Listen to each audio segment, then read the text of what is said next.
कि बिहार में पिछले 5 वर्षों में जिस अवधि में हम लोग आपके साथ आए थे और जो दर्द और पीड़ा आपने कल बयान किया कि आपको केंद्र का सहयोग नहीं मिल रहा था, तो आज के इस प्रेस वार्ता के माध्यम से मैं थोड़ा आपको आईना दिखाना चाह रहा हूँ कि आप देखिए, आप जिस चीज़ का आरोप केंद्र की सरकार पर लगा रहे हैं, वो आरोप जनता के बीच में जो भरमाने का काम आप कर रहे हैं, वो कहीं ना कहीं आज की इस प्रेस वार्ता से बहुत कुछ बिहार की जनता तो समझ जाएगी नीतीश जी, लेकिन आप शायद समझते हुए नहीं समझेंगे।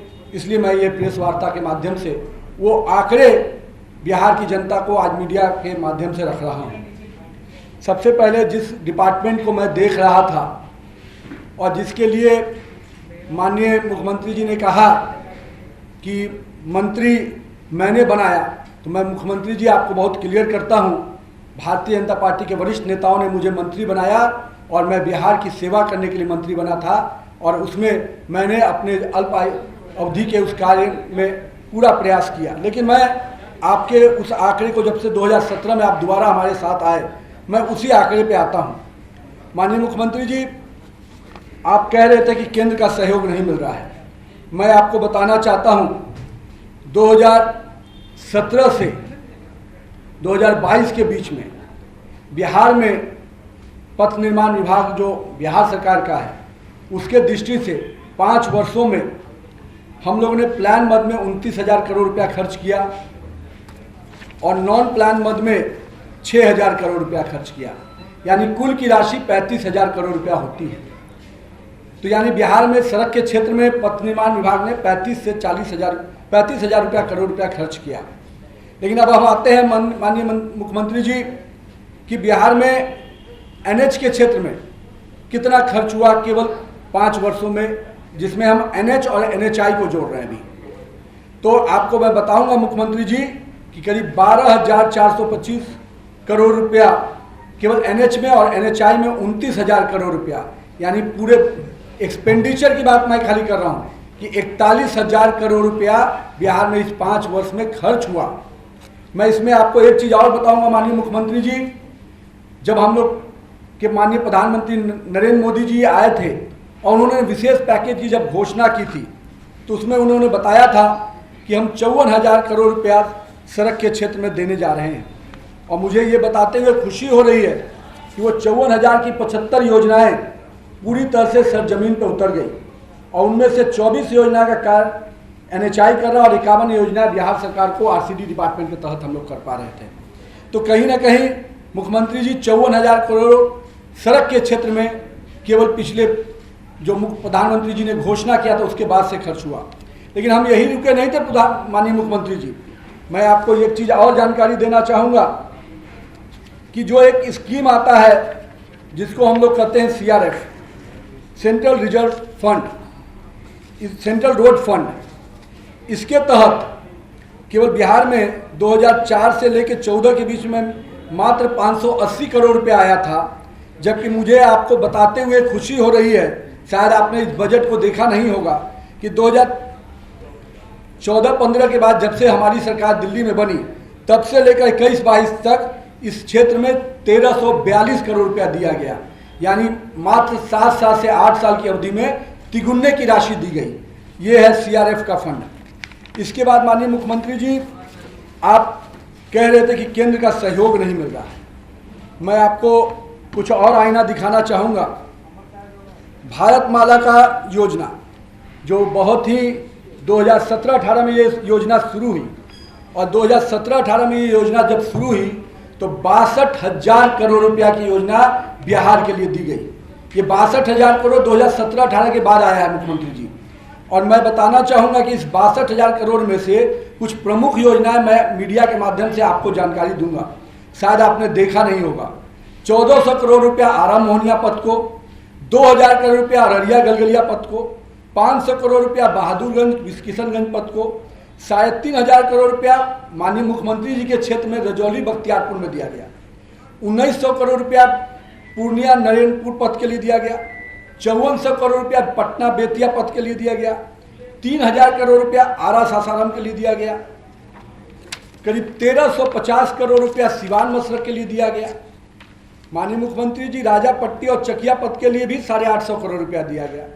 3100 करोड़ रुपया उमगांव मधुबनी महिषी सहरसा पथ के लिए दिया गया और करीब 7500 करोड़ रुपया के लागत से बिहार का पहला एक्सप्रेसवे जो केंद्र के सहयोग से बन रहा है, आमस दरभंगा, जिसका टेंडर और काम भी अब शुरू हो रहा है। माननीय मुख्यमंत्री जी, ये भारतमाला फेज 1 की बात मैं बता रहा हूँ। भारतमाला फेज 2, इसको भी आपके आईना दिखाना चाहूँगा कि भारतमाला फेज 2 में जो अभी एक्सप्रेसवे के नाम से मैक्सिमम स्कीम्स हो रहे हैं, उन एक्सप्रेसवे में मैं आपको माननीय मुख्यमंत्री जी ध्यान दिलाना चाहूँगा, गोरखपुर सिलीगुड़ी एक्सप्रेसवे जो करीब 29,000 करोड़ रुपया की लागत से, जिसमें बिहार में करीब 416 किलोमीटर का सड़क का निर्माण होगा। उसी प्रकार से वाराणसी कोलकाता ग्रीनफील्ड एक्सप्रेसवे, जिसकी निविदा भी हो गई है, ये भी 19,000 किलोमीटर का 19,000 करोड़ की योजना है, 686 किलोमीटर, लेकिन इसमें बिहार में करीब 216 किलोमीटर की सड़क बनेगा। और ये 216 किलोमीटर में से आप समझ सकते हैं कि 1/3 भाग इस पूरे योजना का बिहार में है। यानी अगर आप 20,000 करोड़ सोचते हैं तो 6,000 करोड़ का योजना बिहार में आ रहा है।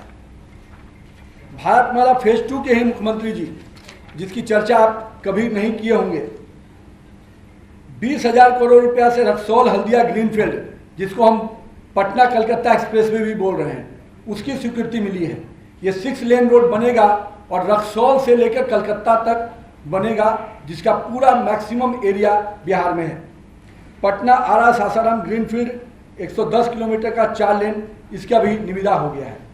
माननीय मुख्यमंत्री जी, जिस प्रकार से आपने बिहार को बदनाम करने का काम किया, बिहार वो प्रदेश है जो मेहनत कश का नाम से जाना जाता है, पर आपने बिहार के माथे पे बैकडोर एंट्री लिख दिया। माननीय मुख्यमंत्री जी, मैं आपको कुछ जो गंगा पर और अन्य नदियों पर ब्रिज बने, उन आंकड़ों से भी अवगत कराना चाहूँगा, क्योंकि आप ये देख रहे थे कि इतने पुल पुलिया बन रहे हैं, पर आपका ध्यान नहीं जा रहा था और आप केंद्र पे आरोप मर रहे थे। पटना का महात्मा गांधी सेतु पुल, माननीय प्रधानमंत्री जी नरेंद्र मोदी जी आए थे 14-15 के बाद, और उन्होंने देखा था तो कहा था कि महात्मा गांधी सेतु ब्रिज को हम पूरा करेंगे। और मुझे इस बात की खुशी है कि मात्र 5 से 6 साल के अंदर महात्मा गांधी सेतु ब्रिज का पूरा जीर्णोद्धार हुआ और करीब 3,500 करोड़ रुपया की लागत से उसका जीर्णोद्धार हुआ। लेकिन मैं आपको कुछ और ऐसे ब्रिज की जानकारी देना चाहूँगा मुख्यमंत्री जी, क्योंकि आप तो कह रहे हैं कि कुछ हुआ नहीं। बक्सर में 2 लेन का ब्रिज 280 करोड़, गांधी सेतु के समांतर 4 लेन ब्रिज, ये 2016 में माननीय प्रधानमंत्री जी जब आए थे उसके बाद स्वीकृत हुआ, 2926 करोड़ का। राजेंद्र सेतु के समांतर 6 लेन ब्रिज 1161 करोड़ का। मनिहारी साहेबगंज ब्रिज 1900 करोड़ का। जेपी सेतु के समांतर दीघा से सोनपुर ब्रिज जो 6 लेन का स्वीकृत हुआ है, इसका डीपीआर भी स्वीकृत हो गया है, करीब 2800 करोड़ की योजना है। पटना रिंग रोड, जिसके अंतर्गत दिगवाड़ा शेरपुर ब्रिज, जिसकी भी हाल में निविदा हुई थी, आप लोग देखे होंगे, मुख्यमंत्री जी भले नहीं देखे होंगे, 5900 करोड़ का। विक्रमशिला सेतु 1011 करोड़ का। सोन नदी पर केंद्र सरकार 6 लेन कोरिडोर ब्रिज जो जनता को समर्पित हो गया, 328 करोड़ का। भेजा बकौर कोसी नदी पर 10 किलोमीटर का ब्रिज 1100 करोड़ का। मुख्यमंत्री जी, मैंने तो कुछ बड़ी योजनाओं का नाम केवल आपके सामने लिया है, ऐसे और कई योजनाओं का नाम हम आपको और बता सकते हैं, क्योंकि आपने योजनाओं को देखा नहीं है, आपने कहा कुछ हुआ नहीं है। मैं आपको ये भी बताना चाहूँगा कि इसी के दौरान पिछले 2 महीने में माननीय मुख्यमंत्री जी, जिस समय आप तनाव में आ गए थे कि आप कह रहे थे कि बहुत तनाव का क्षण चल रहा था, उस समय यानी जुलाई और अगस्त के महीने में, जून जुलाई अगस्त के महीने में 2 महीने की अवधि में बिहार में 13,000 करोड़ की योजनाओं का निविदा हुआ, जो अपने आप में कम समय में इतनी बड़ी राशि का निविदा पहली बार बिहार में हुआ। वो आप शायद नहीं देख पाए होंगे। इसमें कई ऐसी स्कीम है जिसकी चर्चा मैं पहले कर चुका हूं, दोबारा नहीं करूंगा। मुख्यमंत्री जी, इंडो नेपाल बॉर्डर रोड 2014-13 में बना शुरुआत हुआ था, लेकिन इस पर कोई राशि नहीं दी गई। 2016-17 से इसमें राशि दी गई। इसमें करीब 2100 करोड़ की योजना है, जिसमें अभी तक बिहार को 1100 करोड़ रुपया का राशि मिल चुका है। इसके अलावा जो CRF की स्कीम होती है, जो हम लोग नक्सल प्रभावित क्षेत्रों में की योजना कहते हैं, उसके तहत हर वर्ष पिछले 7 सालों में 200 से 250 करोड़ रुपया प्रत्येक वर्ष दिया जाता है, और ये सीधे उन नक्सल प्रभावित क्षेत्रों को रोड को मेंटेन करने के लिए, उनको नए रोड को बनाने के लिए। तो मुझे ये जानकारी इसलिए देना पड़ा मुख्यमंत्री जी कि कल आपने कहा कि बच्चा को पता नहीं है, तो मुझे लगा कि चचा जी को सब बात बता देना चाहिए। और साथ ही साथ ये तो मैं केवल अपने विभाग की छोटी ट्रेलर के रूप में आपको स्कीम बताया, हम लोगों ने कई और प्रयास किए। आप देख सकते हैं कि नितिन गडकरी जी जब आए थे तो भागलपुर कहलगांव का 4 लेन ग्रीनफील्ड 127 किलोमीटर का 5,500 करोड़ का योजना स्वीकृत किए, और उसका शिलान्यास भी हुआ, जिसमें आप नहीं गए थे। अभी मैं कुछ और विभागों की भी थोड़ी चर्चा कर देना चाहूँगा, ताकि भविष्य में और इसकी झलक, कल विजय चौधरी जी भी बोल रहे थे कुछ नहीं मिला। एजुकेशन के क्षेत्र में केवल पिछले 5 वर्षों में 21,000 करोड़ रुपया सेंट्रल गवर्नमेंट से राज्य सरकार को आया है। हेल्थ सेक्टर में पिछले 4 वर्षों में 9,000 करोड़ रुपया आया है। ये मैं खाली कर रहा हूँ सेंट्रल असिस्टेंस का जो लाभ मिला है, बाकी अन्य स्कीम की बात नहीं कर रहा हूँ मैं। इसी प्रकार से रूरल डेवलपमेंट में करीब 24,537 करोड़ रुपया मिला है, जिसे प्रधानमंत्री आवास और बाकी चीज़ों का। उसी में ग्राम सड़क योजना के तहत करीब 4,000 करोड़ रुपया मिला है। मुख्यमंत्री जी, ऐसे कई और सेगमेंट हैं। सोशल वेलफेयर में केवल पिछले 4 वर्षों में 13,233 करोड़ रुपया मिला है। मुख्यमंत्री जी, ये आईना इसलिए मैंने को दिखाने को मजबूर हुआ क्योंकि आप पूरी तरह से आरोप लगा रहे थे कि केंद्र ने हमको कोई सहयोग नहीं किया। मुख्यमंत्री जी, केवल सड़क के क्षेत्र में अभी 1.5 लाख करोड़ का काम बिहार में चल रहा है, और ये बात 2015 के बाद की है। केंद्र का इस प्रकार का जो डबल इंजन सरकार की बात हम करते थे, उसको हम लोगों ने धरातल पर उतारा था। मुख्यमंत्री जी, हम लोग की पूरा ध्येय था कि हमको बिहार की जनता ने जो सेवा करने का मौका मिला है, हम समर्पण भाव से काम करेंगे। पर आपके मन में तो कोई और भाव था मुख्यमंत्री जी, आपके मन में तो कोई और लालसा पल रही थी। और आपने कल कहा भी कि मुझे पीड़ा यहाँ से नहीं है, तो सरकार तो आप यही ना बनाए थे। और केंद्र का जो पीड़ा आप बता रहे हैं, केंद्र ने तो राशि भी दी। पीड़ा किस बात का था मुख्यमंत्री जी? पीड़ा इस बात का था कि जो मन में आप सपने देख रहे थे, वो सपने पूरा नहीं हुआ।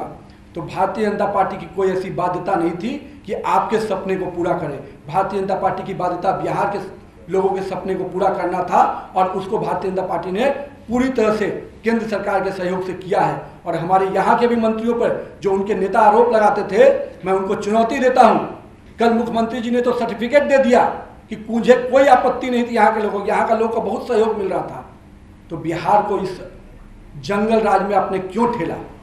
बिहार को 2017 में जो मुद्दे आपके सामने थे कि भ्रष्टाचारियों से मैं समझौता नहीं कहूँगा, मैं पूछना चाहता हूँ मुख्यमंत्री जी, 2022 में कौन सा ऐसा सर्टिफिकेट आ गया कि वही भ्रष्टाचारी सदाचारी बन गया? मुख्यमंत्री जी, 2013 में आपने कहा था कि नरेंद्र मोदी के साथ नहीं जाएंगे, 2017 में आपने नरेंद्र मोदी को स्वीकार किया, तब आप आए थे। आज 2022 में भी नरेंद्र मोदी हमारे नेतृत्व करता है। हमने अपने स्टैंड को नहीं बदला मुख्यमंत्री जी, आपने हर पल अपना स्टैंड बदला, क्योंकि आपकी महत्वाकांक्षा 2013 में जो कीड़ा आपके मन में गया था, वो कीड़ा अभी तक निकला नहीं है। और आपके अगल बगल के जो लोग हैं, वो आपको दिव्य सपने दिखाते रहते हैं, और उसके कारण बिहार की जनता को विकास की जो पटरी पर भी हम लोग लेके आए थे, उस पटरी से उतारने का काम आपने किया है। बिहार की जनता आपको कभी माफ नहीं करेगी, क्योंकि आपने बिहार के लोगों का जो भरोसा जीता था, उस भरोसे को तोड़ने का काम किया है। बिहार के 14 करोड़ आबादी को पीठ में छुरा घोंपने का काम आपने किया है मुख्यमंत्री जी। इसलिए आने वाले समय में बिहार की जनता आपको उसका जवाब देगी। बहुत बहुत धन्यवाद। हाँ बताइए।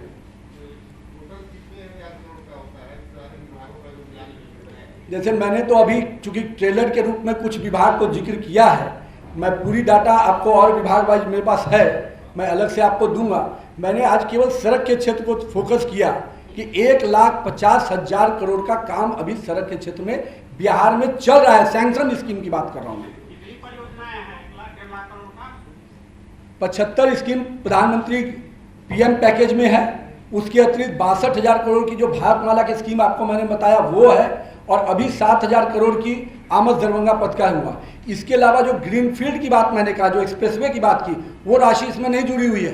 वो राशि जब स्वीकृत होकर टेंडर होगी तो मैं उसको बाद में बताऊंगा, लेकिन जो राशि ऑलरेडी स्वीकृत है मैं उसकी आपको जानकारी दिया। लिखित भी है, अभी तो आपको हम अलग से कहिए तो रिलीज करके डाटा देंगे।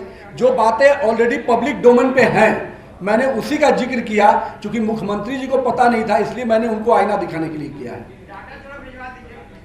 कहाँ डाटा, किनको चाहिए भाई? श्याम जी को भिजवा देंगे, पूरा डाटा भी है और सब चीज़ का आंकड़ा भी है, और ये सब पब्लिक डोमेन पे है। जो विभाग के साइट्स है उस पर भी हैं, जो लोग विभाग को देखते रहे उनकी जानकारी में रहेगा भी। बहुत बहुत धन्यवाद आप सभी को। एक प्रश्न और है सर, बिहार में अभी सीबीआई दस्तक देती है, तो लोग कह रहे हैं जो ये बीजेपी का खेल चल रहा है, ऐसे क्या? भैया सीबीआई मेरे घर दस्तक क्यों नहीं देती? क्यों सर? क्योंकि आपकी सरकार। अरे भैया तो ये भाजपा के लोग ही खाली मेरी सरकार है, इसके पहले भी तो लोग थे। और एक चीज ध्यान रखिए, आज का जो है वो नीतीश कुमार को आईना है। जिस दिन सीबीआई का विषय बताइएगा उस दिन भी उस आंकड़े को दिखाएंगे। बहुत बहुत धन्यवाद।